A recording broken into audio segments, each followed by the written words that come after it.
오늘 주신 하나님의 말씀입니다. 사도행전 25장 1절에서 12절 말씀. 사도행전 25장 1절에서 12절 말씀입니다. 신약성경 232쪽에 있습니다. 사도행전 25장 1절부터 12절까지 한 절씩 교독하도록 하겠습니다. 베스도가 부임한 지 3일 후에 가이사랴에서 예루살렘으로 올라가니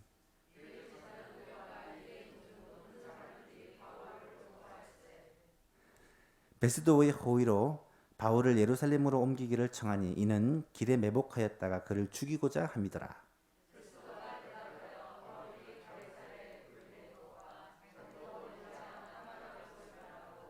또 이르되 너희 중 유력한 자들은 나와 함께 내려가서 그 사람에게 만일 옳지 아니한 일이 있거든 고발하라 하니라.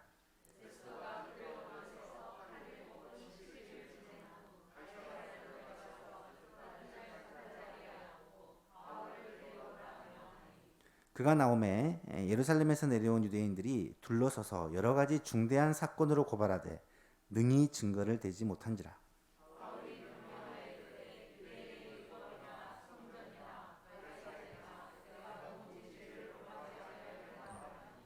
베스도가 유대인의 마음을 얻고자 하여 바울더러 묻되 내가 예루살렘에 올라가서 이 사건에 대하여 내 앞에서 신문을 받으려느냐?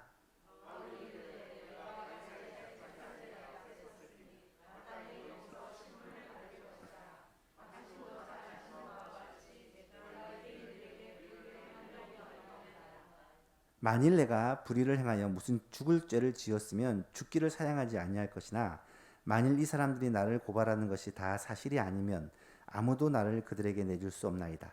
내가 가이사에게 상소하노라 한대.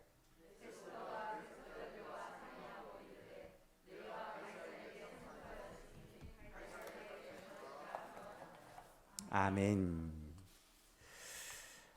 바울이 오늘은 총독 베스도 앞에서 신문을 받는 장면을 살펴보았습니다.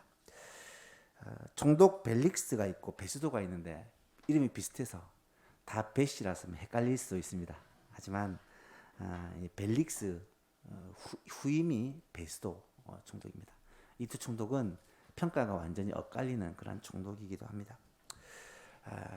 앞서 바울은 총독 벨릭스 앞에서 신문을 받았습니다.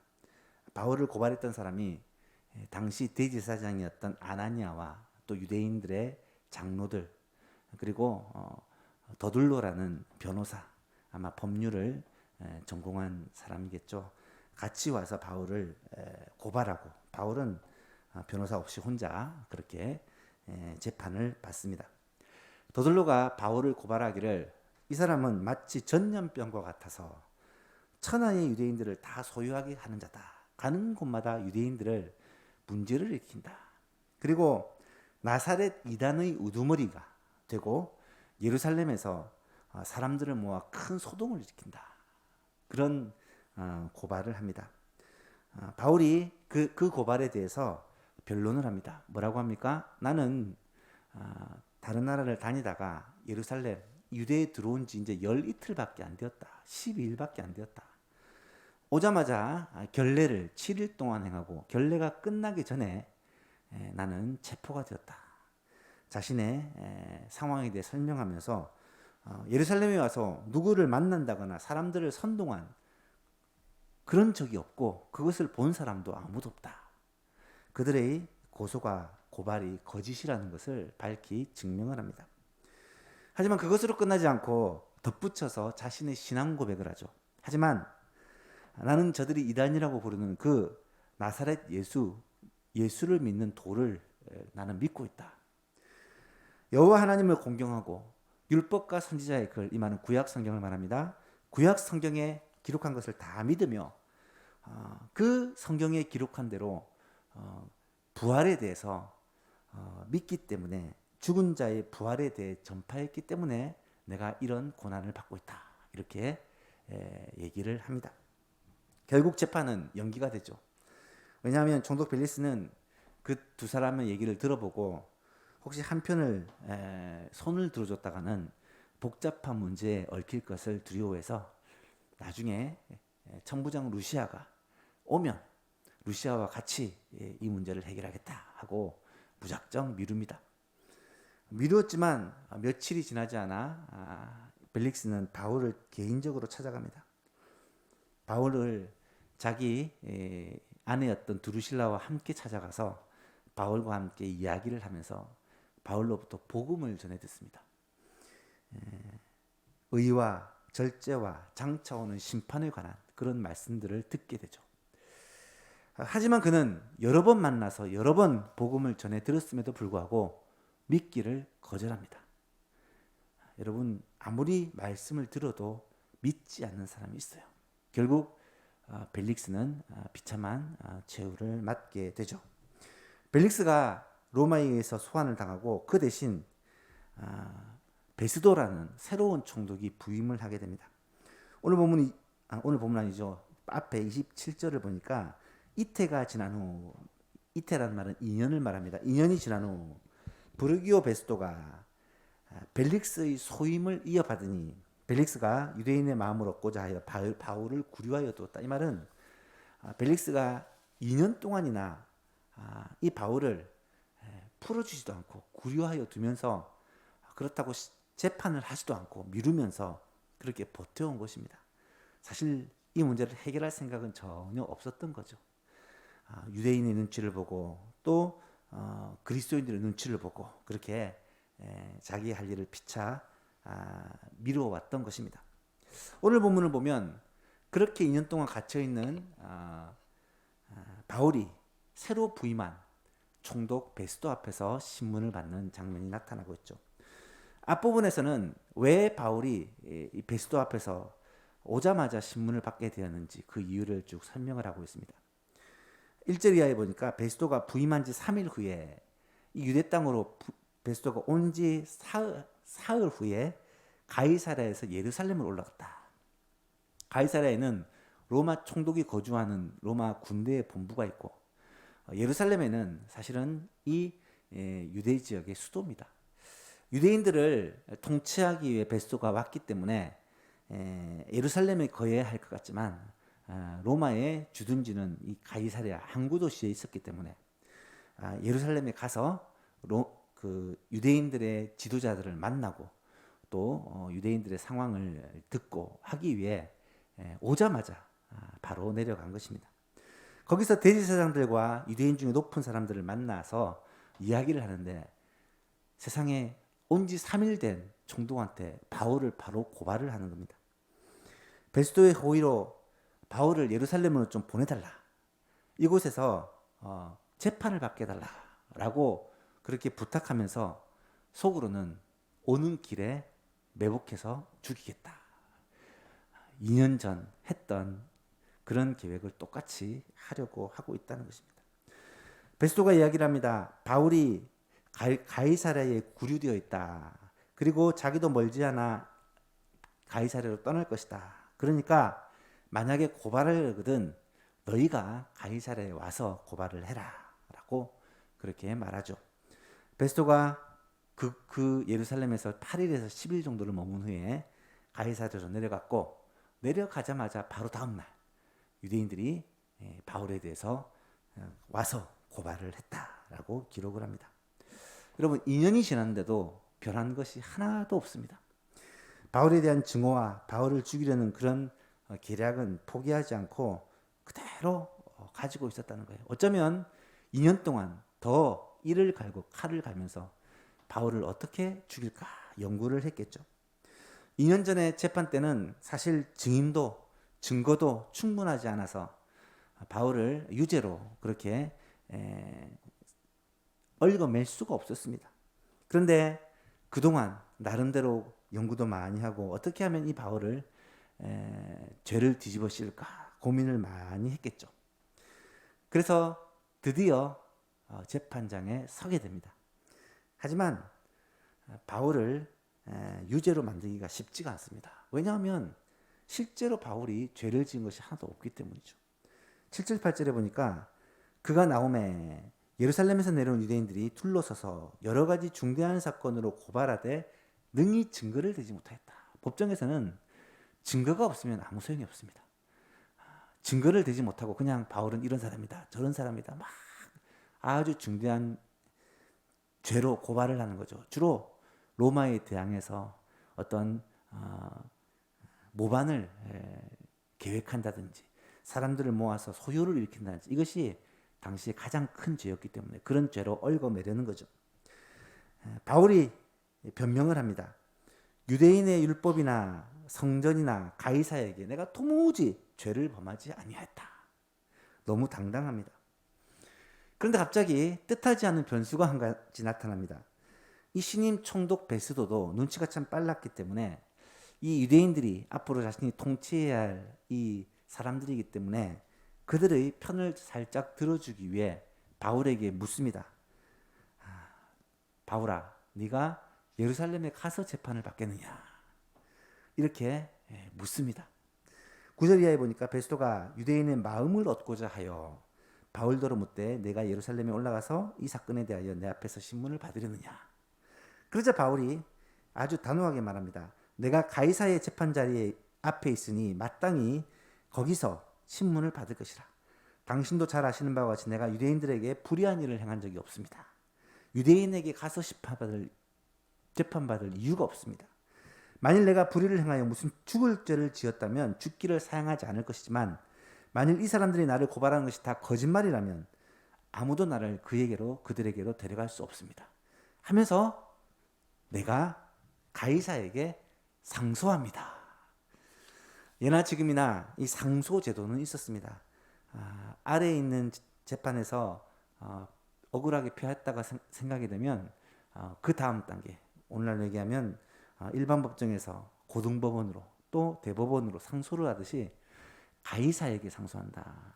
로마 황제에게 상소한다는 것입니다. 왜냐하면 바울은 로마 시민권을 가진 로마 시민이었기 때문에 로마 시민은 억울한 재판을 가이사에게 상소하여 왕 앞에서 재판을 받을 수 있는 특권이 있었기 때문이라는 것이죠.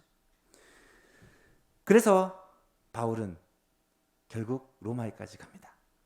그렇게 가기를 원했던 로마, 그리고 하나님께서 바울에게 말씀하셨던 그 로마에 드디어 가게 됩니다. 물론 자유인의 몸이 아니라 죄수의 몸으로 가지만 하나님의 약속은 틀림이 없다라는 것을 우리는 알게 됩니다. 오늘 본문에서 우리는 세 부류의 사람들을 만나게 됩니다.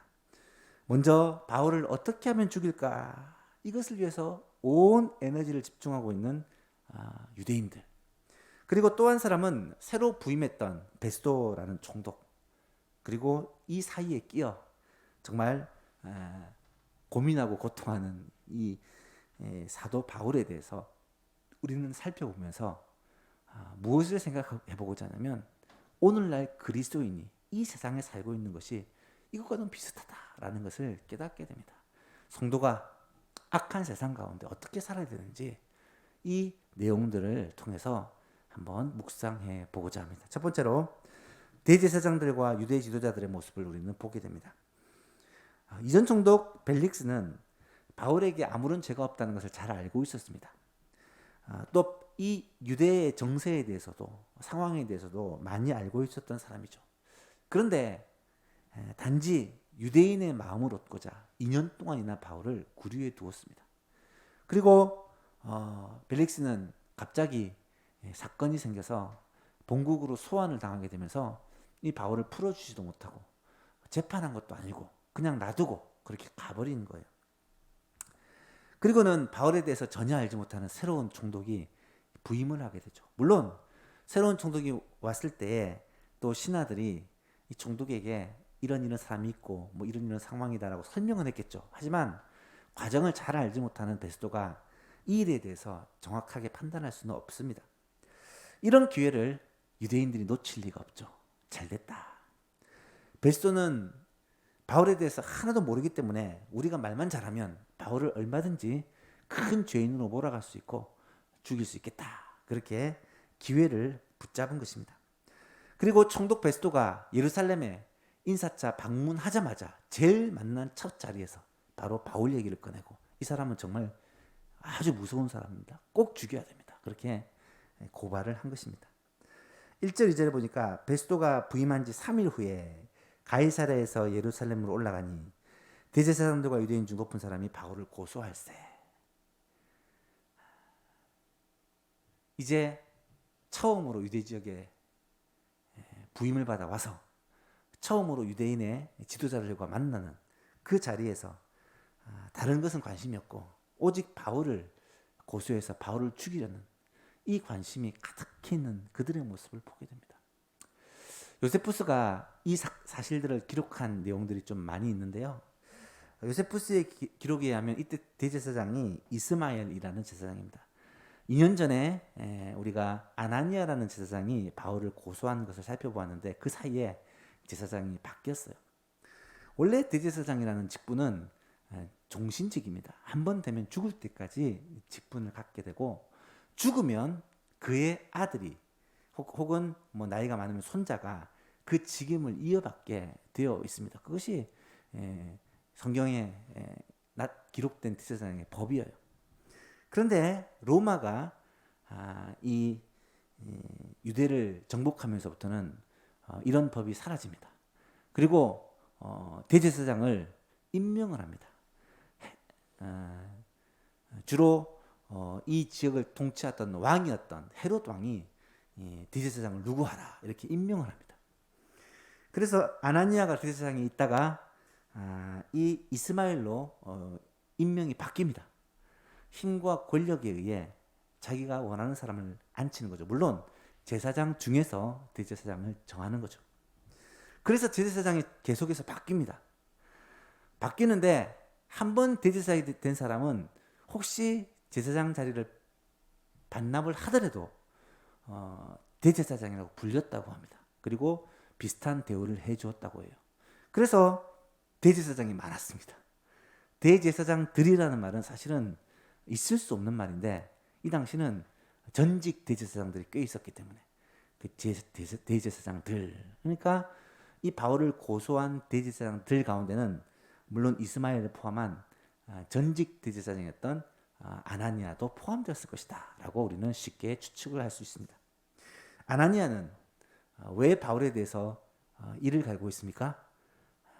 사내들인 공회에서 한번 당한 적이 있었기 때문에 자신을 향해 회칠한 무덤이요 하나님이 너를 벌하시리로다 이런 이야기를 듣고 나서 그때부터 바울에 대해서 반드시 죽이겠다고 부글부글 끓는 마음을 가지고 있었던 것을 우리는 보게 됩니다. 그렇게 대제사장과 유대인의 관원들이 왜 바울을 이렇게 죽이려고 목숨을 거는 것일까?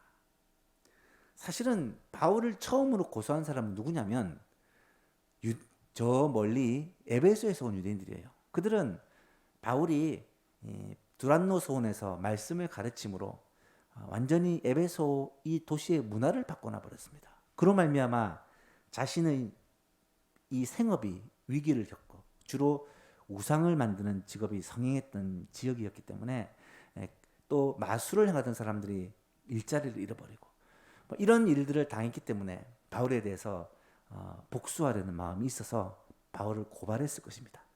하지만 유대 지도자들은 직접 바울을 만난 적도 없고 바울에게 피해를 입은 적도 없는데 왜 그렇게 바울을 죽이려고 했을까? 그 이유는 추측이 가능합니다.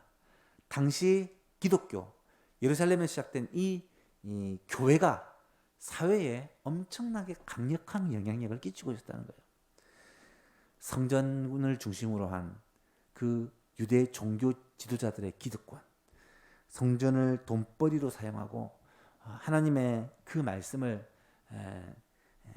형식적으로 변화시켜 가지고 종교적 타락이 극심한 이 시대에 그리스도인들은, 교회는 이것에 대해서 바른 복음, 바른 하나님의 말씀을 지키려고 애를 썼기 때문에 어쩔 수 없이 유대 종교 지도자들과 부딪힐 수밖에 없었고 그들에게 있어서 바울과 또 이 초대 교회는 눈의 가시와 같은 존재였다라는 것을 우리는 이미 앞에서도 여러 번 살펴보았죠. 여러분 이것을 잘 생각해 보면 이것은 이 시대만의 문제가 아니라 오늘 우리들의 모습일 것이다 라고 생각해 볼 수가 있습니다. 요즘에 교육자들이나 또 우리 장로님들을 만나면 자주 하는 얘기가 참 세상이 교회에 대해서 너무 그 시각이 바뀌었다. 코로나라는 이런 상황 속에서 교회에 대해서 적대감이 부글부글 하는 것을 우리는 너무나도 많이 경험하고 있습니다.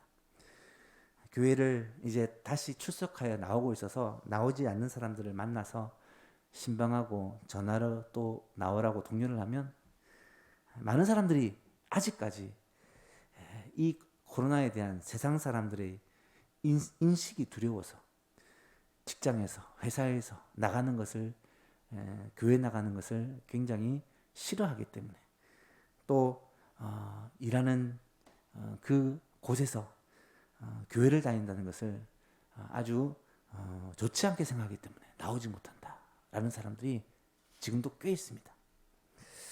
교회에 대해서 왜 이런 압박들이 일어나고 있을까?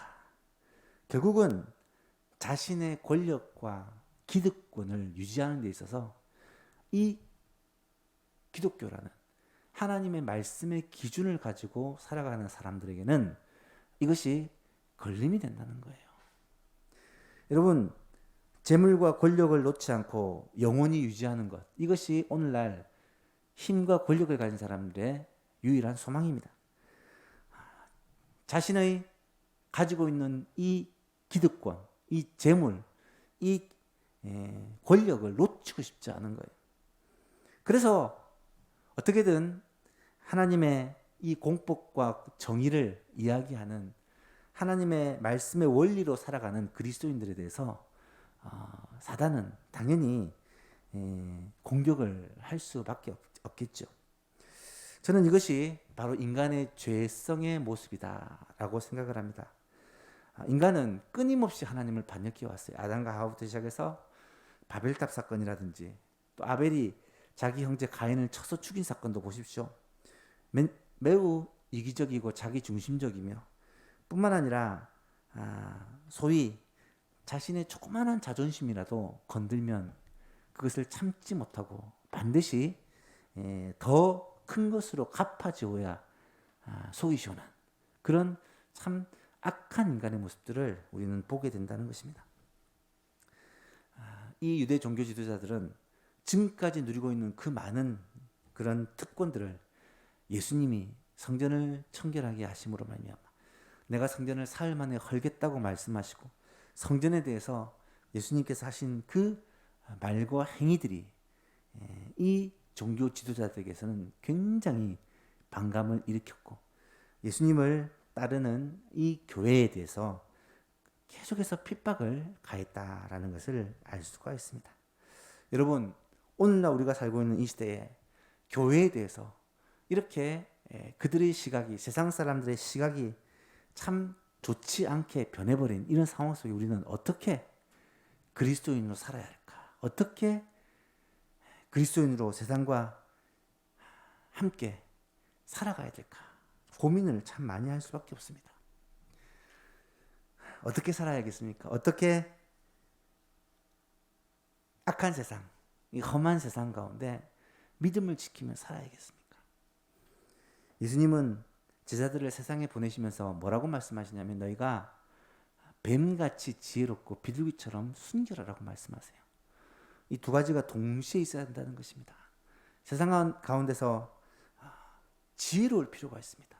하지만 동시에 순결해야 된다는 것을 말씀하십니다. 또한 주님은 마지막 때가 되어지면 깨어서 정신을 차려야 된다고 말씀하십니다. 이 말은 우리가 영적으로 잠자고 있으면 이 세상에 의해 잠식을 당하거나 아니면 세상에 휩쓸려 들어가 버릴 염려가 있다는 것이죠. 깨어 정신을 차리고 하나님의 뜻을 구하고 그렇게 살아가야 한다는 거예요. 대제사장이나 바리새인들, 서기관들 이런 종교 지도자들도 처음부터 그렇게 타락하진 않았을 것이에요. 하지만 잠자고 있는 사이, 하나님의 그 뜻을 잃어버리고 있는 사이에 금방 세상에 휩쓸려서 세상에 추구하는 돈과 권력과 명예를 추구하며 살다 보니 이렇게 타락해버린 거예요. 오늘날도 마찬가지라는 것입니다. 두 번째로 생각해 볼 사람이 바로 총독 베스도입니다. 총독 베스도는 이 벨릭스의 후임으로 온 사람인데 이 사람에 대한 기록들은 많이 없지만 이 요세푸스가 몇 가지 내용을 기록한 것이 있습니다. 이 벨릭스의 후임으로 선택될 때 이 벨릭스가 워낙 많은 사고를 치고 또 구설수에 올랐던 인물이고 유대인들과 부딪혔던 인물이었기 때문에 굉장히 능력 있고 정직하고 충성된 사람을 뽑아서 보냈다는 거예요. 그래서 베스도는 아주 유능한 총독으로 그렇게 알려져 있습니다. 그것을 단적으로 보여준 예가 온 지 사흘 만에 바로 예루살렘으로 갔어요. 예루살렘이가 꽤 먼 거리입니다. 이 가이사랴부터 예루살렘까지는 100km가 넘는 거리인데 오늘로 얘기하면 여기서 뭐 어느 정도입니까? 대전까지는 안 가겠나? 천안 정도? 뭐 그 정도의 거리예요. 거기까지 바로 사흘 만에 간 거예요.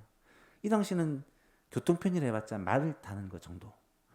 그렇게 먼 거리를 가서 유대인의 지도자들을 만나 이 유대인과 관계를 갖고 내가 이곳에 온 총독인데 앞으로 협조를 잘해달라 그렇게 부탁을 하기 위해 정치적인 목적을 가지고 한 것이죠.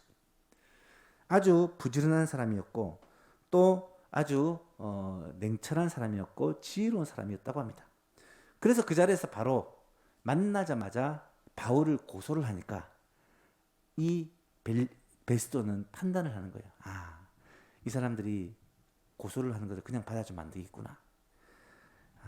이 베스도는 이 얘기를 듣고 지혜를 발휘합니다. 지금 바울은 가이사랴에 구류되어 있다. 이 말은 갇혀 있다. 지금 뭐 도망갈 수 있는 것도 아니고 풀어주는 것도 아니니까 걱정하지 마라. 그리고 나는 지금 여기에 오랫동안 머물지 않고 다시 가이사랴로 갈 거니까 너희 중에 뜻이 있는 자는 같이 따라가자. 가서 그곳에서 재판을 하자. 이렇게 이야기를 하게 되죠. 참 지혜로운 사람이고 또 나름대로 정직한 사람이었다고 합니다. 어떻게 보면 세상에도요 착한 사람 많아요. 세상에도 정직한 사람, 또 유능한 사람, 또 멋진 사람이 많습니다. 그런 사람의 어떤 대표적인 샘플이 이 베스도가 아닐까라고 생각을 해봅니다. 그렇게 약속대로 가이사랴로 돌아가서 또 바로 다음 날 재판이 이루어집니다. 뭐 쉬지도 않고 바로 바울을 불러서 재판을 하는 것입니다. 여기서 베스도는 이제 시험대에 오른 거예요. 그들의 이야기를 듣고 아주 공평하고 정직하게 재판을 해서 이 바울의 무죄를 인정할 것인가? 아니면 그들이 유대 지역의 최고의 권력자들이기 때문에 그들과의 좋은 관계를 위해서 어느 정도 편을 좀 들어줄 것인가? 이것은 철저히 총독의 의향에 달린 것입니다. 베스도는 재판석상에서 앉아서 이제 뭔가를 결정을 해야 되는 상황에 놓인 것입니다. 선택의 기로에 서 있죠. 베스도는 어떤 결정을 하느냐? 바로 유대 지도자들에게 손을 싹 내밉니다. 어떻게 할 수 있느냐? 바울을 향해서 묻죠. 바울아, 네가 예루살렘에 내려가서 유대인들이 모인 그곳에서 재판을 받겠느냐라고 물어봅니다. 이 말은 유대인들이 그렇게 원했던 바울을 종교적인 재판, 사내들인 공회, 이 유대인들이 종교와 법에 관한 것 가지고 재판을 받도록 바울을 넘겨주려는 의도를 보인 것입니다. 베스도는 비교적 정직하고 양심 있는 사람이었지만 모험을 강행하면서까지 정의를 찾고 바울을 무죄라고 선언하려 하지는 않았다는 거예요. 왜냐하면 지금 자신의 이 총독으로서의 임무에 협조자가 될 사람은 바로 유대 지도자들이거든요. 바울이 아니거든요. 바울 한 사람을 희생시키더라도 유대인들과 좋은 관계를 맺을 수 있는 기회가 된다면 그것을 선택하는 것이 정치인으로서는 바른 선택이었을 것입니다. 여기까지가 베스도의 한계인 것입니다. 아니 정확하게 말하면 오늘날 이 세상에 살고 있는 양심이 있는 많은 사람들, 소위 정직하다고 얘기하는 많은 비그리스도인들의 한계가 여기까지입니다. 여러분, 세상에서는 아무리 착한 사람, 아무리 정직한 사람, 아무리 양심 있는 사람이라 할지라도 이 진리가 절대적인 것이 될 수가 없습니다. 상대적인 것입니다. 우리처럼 하나님의 말씀이라는 절대 기준이 없으니까 내 생각에 이게 옳다라고 생각하는 것에 올인을 하는 거예요. 여러분, 양심적으로 아주 정직하게 사는 사람이라 할지라도요, 물어보면 결국 자기 생각을 가지고 그것을 쫓아갑니다. 자기 신념을 가지고 그것에 목숨을 거는 거예요. 그리고 정당하게 돈을 벌 수 있는, 이익을 추구할 수 있는 기회가 온다면 절대로 놓치지 않습니다. 정당한 게 아니죠. 사실은 여러 가지 불법을 통해서 이익을 얻는 길이 있다면 그것을 놓치려 하지 않는, 그것을 미련하다고 생각하는 것이 세상 사람들입니다. 이 세상 사람들은요, 결국 한계를 가진 그러한 선이다라는 것을 우리는 꼭 기억해야 됩니다. 믿지 않는 사람에게는요, 진리가, 절대적인 진리가 있을 수가 없습니다. 자기 생각에서, 자기 입장에서, 자기의 가치관에 따라 오른편을 쫓는 것, 이것이 베스도의 모습이었고 지금 세상 사람들의 모습이다라는 것이죠. 중요한 것은 이 베스도와 유대 지도자들 사이에 끼어서 지금 고통을 당하고 있는 이 바울이에요. 바울은 바로 우리들, 성도들로 적용을 할 수가 있겠습니다. 세 번째로 이들 사이에 끼어 있는 바울의 모습을 한번 살펴봅시다. 여러분, 성도는 지금 세상 가운데 살아가고 있습니다. 세상 속에 살고 있어요. 여러분 다니는 직장, 여러분이 만나는 사람들이 대부분 그리스도인이라기보다는 세상 사람들입니다. 이때 바울이 할 수 있는 일들은 별로 없습니다. 바울은 지금 붙잡혀서 갇힌 지가 2년이 넘었습니다. 천하를 다니며 복음을 전하고 교회를 세우고 하나님의 일을 그렇게 활발하게 하는 바울이 지금은 그냥 갇혀가지고 아무것도 못하고 서 있습니다. 물론 어느 정도 자유를 줘서 사람들을 만날 수는 있지만 그 이상 할 수 있는 것이 없었습니다. 바울은 아마도 마음속으로 순교를 각오하고 있었을 것입니다. 예루살렘에 올 때부터 내가 가면 붙잡히고 고난을 당할 걸 알았기 때문에, 성령으로 말미암아 그런 예언을 많이 들었기 때문에 내가 잡힐 것이다, 갇힐 것이다, 고난을 당할 것이다, 어쩌면 죽을지도 모른다, 어쩌면 이곳에서 못 나갈지도 모른다. 바울은 그런 생각을 했을 것입니다. 그래서 11절 말씀해 보니까 만일 내가 불의를 행하여 무슨 죽을 죄를 지었으면 나는 죽기를 사양하지 아니할 것입니다. 마땅히 잘못을 했으면 죽어야죠. 하지만 만일 이 사람들이 나를 고발하는 것이 다 사실이 아니라면 아무도 나를 그들에게 내어줄 수가 없습니다. 내가 가이사에게 상소합니다 라고 이야기를 하고 있잖아요. 바울은 베스도가 자신을 유대인들에게 내어줄 것이라는 것을 몰랐을까요? 아마도 알았을 것입니다. 베스도가 결국은 양심 있는 사람, 능력 있는 사람이라 할지라도 자신의 입장에서 자신의 입장에서 유익한 것은요, 이 바울 한 사람을 내어주는 거예요. 그래서 그로 말미암아 유대인 지도자들과 좋은 관계를 맺고 앞으로 자신이 이 지역을 통치할 때 유대인들의 문제를 다 잠재울 수 있는 그런 아주 좋은 기회라고 생각했을 것입니다. 바울도 그것을 몰랐을 리가 없습니다. 어쩌면 가만히 있으면 바울은 아마 자연스럽게 이런 재판장의 자리에서 불이익을 당하게 되고 결국 가는 길에 암살을 당하든지 아니면 사내들인 공의에 들어가서 돌로 맞아 죽임을 당하든지 그렇게 비참한 처우를 맞게 될 것이다 라는 것을 직감했을 것입니다. 이때 바울이 꺼내든 히든 카드가 있는데 그것이 바로 가이사에게 상소하는 거예요. 여러분, 바울은 그 순간에 모든 것을 포기하지 않고 하나님의 약속을 떠올린 것입니다. 하나님께서는 바울에게 찾아오셔서 말씀하시잖아요. 네가 로마에 가서 임금들 앞에서 복음을 전해야 될 것이라고 이미 바울에게 말씀을 하셨습니다. 사도행전 24장 11절에 보니까 그날 밤에 주께서 바울 곁에 서서 이르되, 그날 밤이라는 것은 예루살렘 공의에서 바울이 증언했던 날입니다. 담대하라. 예수님이 바울의 꿈에 찾아오신 거예요. 담대하라. 내가 예루살렘에서 나의 일을 증언한 것 같이 로마에서도 증언해야 하리라. 예루살렘에서 예수님에 대해서 담대하게 증언했던 것처럼 로마에서도, 가이사 앞에서도 내 이름을 증언해야 될 것이다 라고 말한 것이 떠올랐던 것입니다. 이 당시 로마 황제가 누구냐?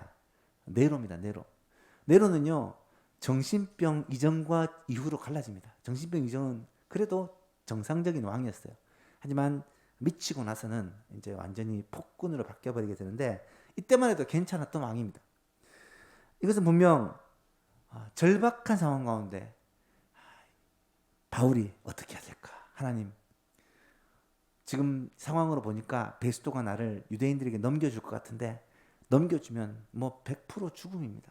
어떻게 해야 됩니까? 그냥 순교하는 게 맞습니까? 아니면 다른 방법을 찾아야 됩니까? 기도하는 가운데 하나님께서 바울에게 지혜를 주셨을 거예요. 저는 이 말씀을 딱 보면서 야고보서 1장 5절이 생각이 났습니다. 너희 중에 누구든지 지혜가 부족하거든 꾸짖지 아니하고 후히 주시는 하나님께 구하라. 그리하면 주시겠다. 여러분, 하나님은 이 앞의 내용을 읽어보면 야고보서 1장 앞의 내용은 여러 가지 시험을 당하거든 온전히 기쁘게 여기라. 시험이 인내를 낳고 인내는 소망을 낳는다라는 말을 하십니다. 우리가 살면서 고난을 많이 겪는데, 그런 고난의 순간에 지혜가 필요하면 하나님께 구하라는 거예요. 지금 바울은 큰 고난의 순간, 참 위기의 순간에 놓여 있잖아요. 이때 바울은 하나님께 지혜를 구합니다. 하나님, 어떻게 해야 될까요? 하나님께서는 깨닫게 해주신 거죠. 내가 로마도 보아야 되리라 말하지 않았느냐. 가이사에게 상소해서 로마로 가라. 바울은 그 감동을 받고 아마 왕에게, 정도 앞에서 가이사에게 상소합니다. 나를 로마로 보내주십시오 라고 당당하게 요구했을 것입니다. 사랑하는 성도 여러분, 사도 바울은